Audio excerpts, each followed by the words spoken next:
क्या आपने कभी कृष्ण की कोई तस्वीर देखी है और उनके हाथ में हमेशा रहने वाली बांसुरी के बारे में सोचा है?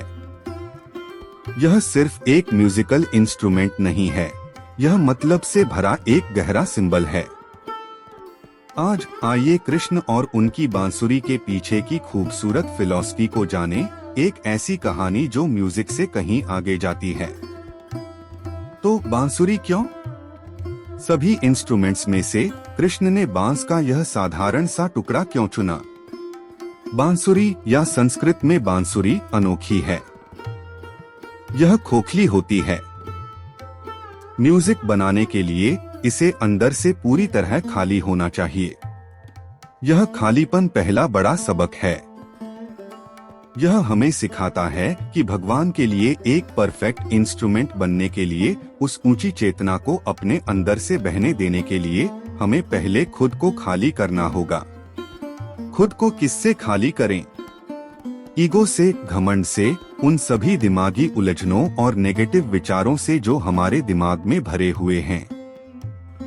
बांसुरी की तरह जब हम खाली और रिसेप्टिव होते हैं तो भगवान की सांस हमारे अंदर से बह सकती है, जिससे एक खूबसूरत धुन बनती है जो हमारी जिंदगी है। इसके बारे में सोचिए। बांसुरी अपने आप संगीत नहीं बनाती, यह पूरी तरह से बजाने वाले पर निर्भर करती है।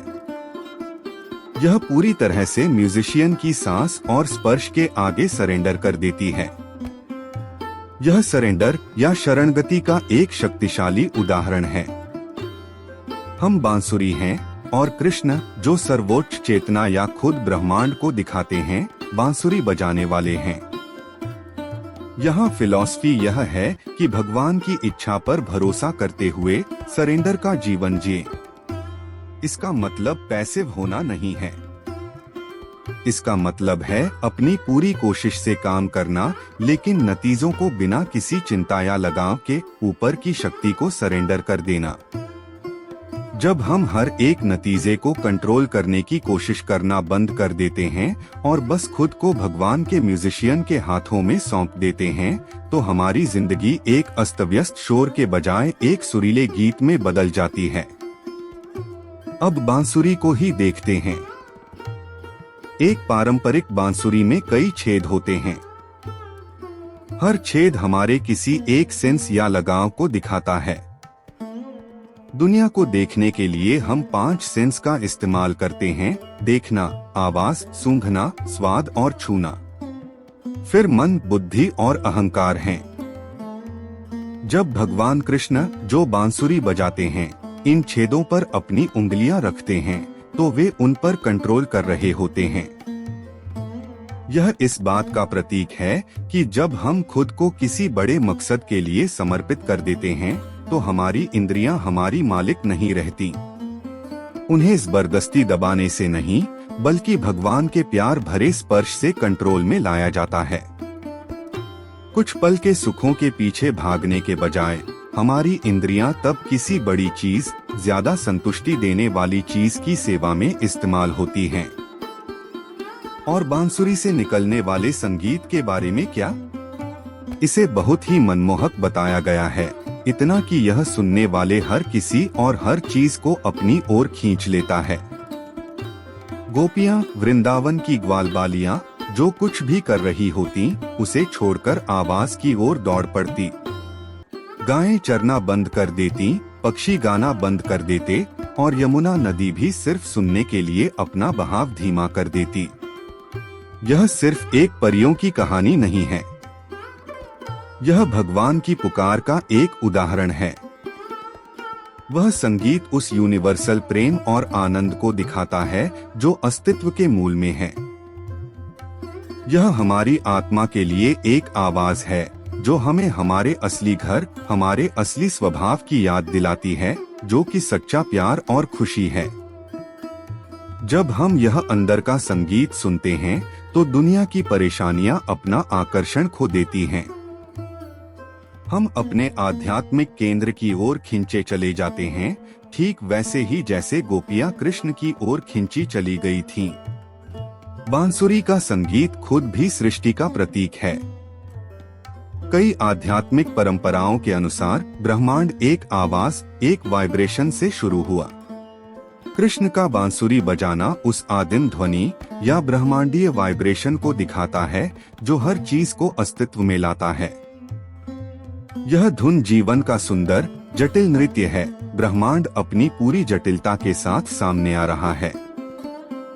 बांसुरी बजाकर कृष्ण सिर्फ संगीत नहीं बना रहे हैं, वे ब्रह्मांड में जीवन फूंक रहे हैं। इसे अपनी दिव्य सांस, अपने प्राण से बनाए हुए हैं। दिलचस्प बात यह है कि बांसुरी एक साधारण बांस की रीढ़ से बनाई जाती है। बांस एक बहुत ही साधारण पौधा है, फिर भी इसमें बहुत ताकत और लचीलापन होता है। यह हवा में बिना टूटे झुक सकता है।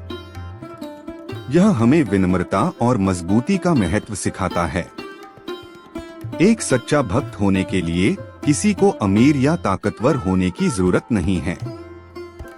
एक ऐसा दिल चाहिए जो विनम्र, मजबूत और लचीला हो, जो विश्वास में मजबूत रहते हुए जिंदगी के तूफानों का सामना करने के लिए तैयार हो। लकड़ी से बनी बांसुरी भी शरीर को दिखाती है, लेकिन जब दिव्य सांस इससे गुजरती है तो यह कुछ अलौकिक, कुछ सुंदर पैदा करती है। यह दिखाता है कि हमारा शारीरिक अस्तित्व, हमारा शरीर ऐसी चीज नहीं है जिसे नफरत की नजर से देखा जाए। यह वही जरिया है जिसके जरिए हम दिव्यता का अनुभव कर सकते हैं और उसे जाहिर कर सकते हैं। चलिए कृष्ण और राधा के रिश्ते के बारे में भी बात करते हैं। राधा को अक्सर एक आदर्श भक्त, आत्मा या जीव का रूप माना जाता है। कृष्ण सर्वोच्च आत्मा या परमात्मा हैं। बांसुरी उनके बीच पुल का काम करती है। यह दिव्यता की पुकार है जो आत्मा में चाहत जगाती है। बांसुरी का संगीत जीव और परमात्मा के बीच प्यार की भाषा है, एक ऐसी बातचीत जो शब्दों से परे है। कृष्ण की बांसुरी पर राधा का नाच आत्मा का भगवान के बुलावे पर खुशी का जवाब है। यह शुद्ध, बिना शर्त प्यार का नाच है। तो जब आप कृष्ण को उनकी बांसुरी के साथ देखें तो मतलब कि इन परतों को याद रखें। यह खुद को ईगो से खाली करने, एक ऊंची इच्छा के आगे सरेंडर करने और अपनी इंद्रियों को होश में कंट्रोल में लाने का बुलावा है। यह उस भगवान के प्यार की याद दिलाता है जो हमारी आत्मा को बुलाता है और उस कॉस्मिक संगीत की जो पूरे यूनिवर्स को चलाता है। बांसुरी हमें सिखाती है कि विनम्र, खोखले और सरेंडर होकर हमारी सादी जिंदगी भगवान के संगीत, प्यार, खुशी और मकसद की धुन का एक जरिया बन सकती है। यह अपना शोर मचाना बंद करने और उस खूबसूरत गाने को सुनना शुरू करने का बुलावा है जो यूनिवर्स हमारे जरिए बजाना चाहता है। इस खोज में मेरे साथ जुड़ने के लिए आपका बहुत बहुत धन्यवाद। मुझे उम्मीद है कि अगली बार जब आप यह टाइमलेस इमेज देखेंगे तो आपको एक नया नजरिया मिलेगा। अगर आपको यह वीडियो पसंद आया और आप स्पिरिचुअल फिलॉसफी में और गहराई से जाना चाहते हैं तो लाइक, शेयर और सब्सक्राइब करना न भूलें। अगले वीडियो में मिलते हैं।